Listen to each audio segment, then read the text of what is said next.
finalu Pape Ngoune Sokh ak Tas Yakar Ibili Niang ziare naa la bëgg naa la Ibili Niang sama jigéen la moom ak Marliou Sene Diouf Tas Yakar dana Pape Ngoune Sokh Tas Yakar dana Pape Ngoune Sokh Tas Yakar dana Pape Ngoune Sokh ñu déglu arbitre bi nanguwul de aca Tas Yakar ak Sokh arbitre soufflé waat na ko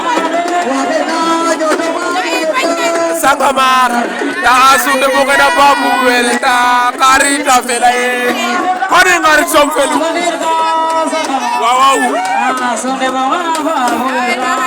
waaw gay ila nu ne to final poile